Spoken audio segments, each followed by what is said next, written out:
우리 자녀들의 눈 보호를 위해서 근시가 진행되는 것을 예방하는 방법, 집에서 할 수 있는 방법, 자가 치료에 대해서 말씀드리려고 합니다. 첫 번째로 가장 중요한 거는 스마트폰을 하루에 몇 시간을 보냐입니다. 우리 요새 학생들 빠르면은 초등학교 1학년부터 또는 그 전에 유치원 나이부터 스마트폰을 접하는데 스마트폰 보는 시간이 너무 많이 늘어나고 있어요. 전 세계적으로 스마트폰 때문에 근시진행 환자가 너무 많아져서 세계적인 소아근시 어린이들의 근시진행 연구의 결과는 가히 충격적입니다. 코로나 이전 대비 코로나 이후에 근시 환자들이 많게는 4배까지도 늘어났다. 굉장히 많은 그 근시 환자들이 늘어나고 있어서 어릴 때 이 눈 건강 관리가 중요한데 하루에 스마트폰을 몇 시간 보냐? 몇 시간일까요? 잠깐 생각해 보세요. 3초 드릴게요. 끝났습니다. 몇 시간으로 생각하셨나요? 정답은 2시간입니다. 하루에 2시간 이상 스마트폰을 볼 경우에 근시 진행을 조장한다. 보통은 1시간 이내로 권장합니다. 사실은 1시간이 기준이고요. 권장 기준은 2시간이 넘어가면 근시 진행이 빨라진다. 4시간이 넘어가면 100% 근시가 온다. 거의 100%라는 건 없습니다만 하루에 4시간 이상 스마트폰을 본다. 우리 자녀가 그러면 당장 자녀를 부르세요. 그래서 문자를 보내셔갖고 DM을 보내셔서 저녁 약속을 하시고 만나서 심각하게 맛있는 걸 먹으면서 우리 스크린 타임을 써서 하루에 핸드폰을 얼마나 보는지 체크해 보는 거는 어떨까라고 하셔가지고 아이한테 직접 본인이 하루에 몇 시간을 핸드폰을 보는지를 자각하게 해주는 겁니다. 굉장히 중요한 거죠. 첫 번째였습니다. 하루에 스마트폰을 2시간 이내로 봐라. 자, 두 번째. 공부를 열심히 해요. 우리 애는요, 공부밖에 몰라요. 아침에 7시에 학교 나가가지고 밤 11시, 12시까지 학원 다니고 공부와 독서와 핸드폰 포함해서 연속된 근거리 작업이 눈을 나쁘게 합니다.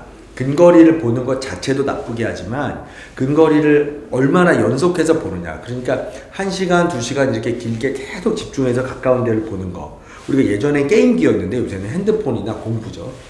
30분을 집중해서 가까운 데를 봤다. 그게 공부건 핸드폰이건 무엇이건 간에 5분에서 10분 정도 먼 거리를 봐주는 게 굉장히 좋습니다. 그래서 한 1시간, 2시간 연속적으로 막 공부하고 쉬는 거. 공부를 기준으로 보면 집중력이 좋은 아이들이 또 공부를 잘할 수 있으니까 막 뚫어지게 책을 보고 공부하고 뭔가를 풀고 노트북을 보고 이런 것도 좋지만 결국에는 근시가 심해져서 나중에 그 아이가 성인이 돼서 공부를 열심히 해서 훌륭한 사람이 됐는데 눈에 문제가 생기면 얼마나 안타깝겠습니까? 근거리 보는 거는 30분 정도에 10분을 권하는데 공부할 때 그럴 수가 없으니까 1시간에 10분이라도 아니면은 시간이 없으면 5분이라도 멀리 잠깐 보는 거.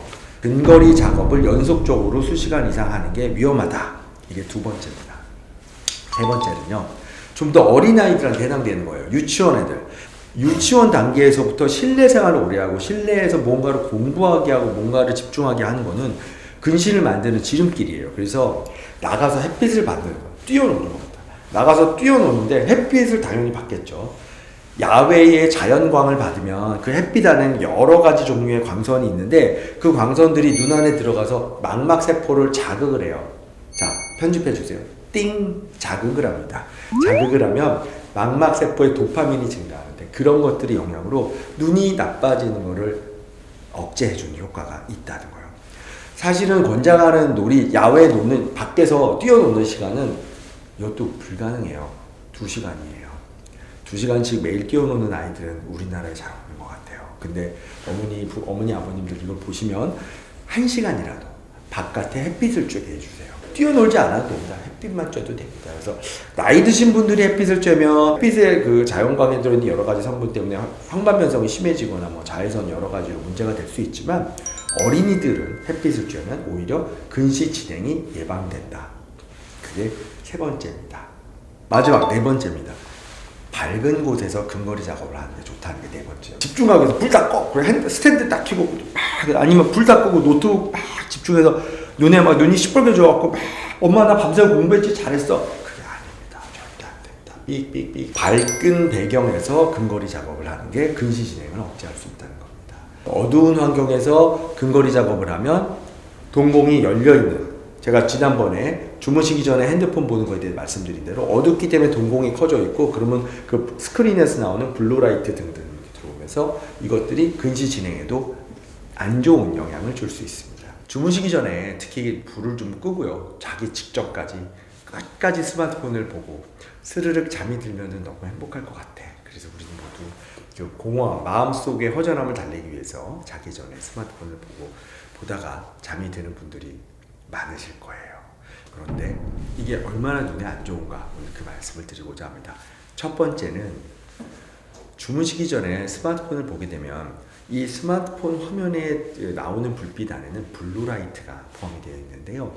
이 블루라이트가 깜깜하게 불을 꺼놓고 있으면 동공이 열려 있어요. 우리 눈에 동공은 어두운 데선 커지고 화끈한 데선 작아져요.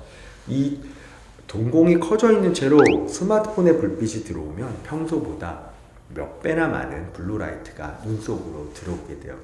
눈 속에 폭포수처럼 막 스마트폰에 블루라이트가 쏟아지면 그 블루라이트는 우리 눈 안에 황반이라고 하는 굉장히 중요한 빛이 초점을 맺는 황반 부위에 이 블루라이트가 노폐물하고 반응을 해요. 그러면 활성산소라고 하는 게 만들어지는데 이 활성산소가 우리 몸에 노화를 일으키고 질병을 일으키는 게 엄청나게 중요한 역할을 하는 겁니다. 아주 안 좋은 역할을 합니다. 이 활성산소가 그래서 황반의 황반 변성과 같은 문제를 일으킬 수가 있어요. 그래서 주무시기 전에 특히나 불을 꺼놓은 채로 스마트폰을 보다가 딱 끄고 자야지 라고 하는 마음으로 스마트폰을 보시는 거는 내 눈 안에 블루라이트를 집어넣는 거예요. 그러면 블루라이트를 눈 안에 집어넣으면 황반은 너무 힘든데 황반에 문제가 생길 수 있는 겁니다. 두 번째 말씀드릴 거는 안구건조증입니다. 주무시기 전에 하루 종일 열심히 일하고 눈이 굉장히 충혈되고 피곤하고 오늘 난 너무 일이 많았어. 너무 피곤해요. 잠을 자야 되는데 잠이 안 와요. 뒤쪽뒤쪽 핸드폰을 좀 보자. 보면은 그 하루 종일 눈에 안구 표면 그러니까 검은 자와 흰 자, 각막과 결막에 쌓여있는 염증 물질들의 농도가 이렇게 올라가 있는데 그 채로 스마트폰을 보면 눈이 엄청나게 건조해져. 이미 눈물은 보습 기능이 많이 떨어져 있고 염증 물질들도 농도가 높아서 눈물이 증발되는 상태인데요. 이때 스마트폰을 보면 우리가 무엇을 집중해서 볼 때는 눈 깜빡임이 줄어들어요. 보통 평소에 3분의 1에서 5분의 1 정도 눈 깜빡임을 안 합니다. 그러니까 나도 못 느끼는 사이에 눈을 부릅뜨고 계속 집중해서 뭔가를 읽거나 화면을 계속 보게 됩니다. 그러면 우리 눈은 바짝 마른 채로 심지어 그 염증 물질들이 더 많아져서 검은 자나 흰 자의 세포가 부어 있거나 염증이 생긴 채로 잠을 청하게 되는데 그러면 다음날 아침에 딱 눈을 뜰 때부터 눈이 불편한 상쾌하지 못한 아침을 맞이하는 지름길입니다. 그래서 다음날 또 출근해서 또 일을 하면 거기서부터 나빠지고 그럼 그 다음날 더 나빠진 채로 또 나빠지고 그러다가 병원을 찾게 되실 수가 있습니다. 자, 세 번째 안 좋은 이유가 숙면을 방해한답니다.